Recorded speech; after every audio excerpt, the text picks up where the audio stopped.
Bienvenue à tous. Les 3 semaines des négociations directes du centre interdiocésain ont fait l'objet de restitutions, je vous le disais tantôt, aux membres et sympathisants du Parti du Peuple pour la reconstruction et la démocratie. C'était lors du tout premier café politique de l'année.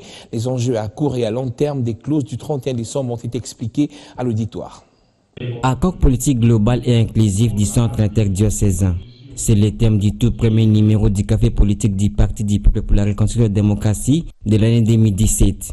Occasion pour les militants et cadres du parti de s'informer sur les résolutions de ces discussions directes. Alors que beaucoup d'illusions se font autour de l'accord, Adolphe Lomano, orateur du jour, a expliqué toutes les étapes de ces dialogues ayant abouti à l'accord du 31 décembre. Pour lui, les PPRD et la famille MP ont défendu activement les intérêts du peuple dans son ensemble.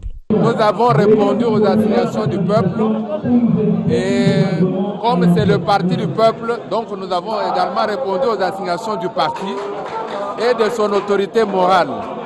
Et nous avons défendu tous les acquis de l'accord du 18 octobre 2016 de la Cité de l'Union africaine.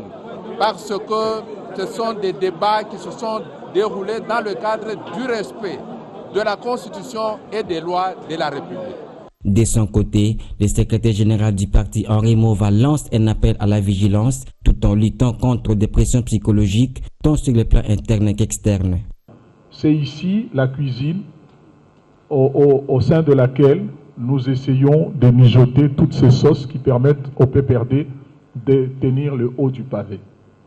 Ils ont pensé que le régime était très fragile, qu'il suffisait de souffler dessus, la petite flamme de bougie qui était la nôtre allait s'éteindre.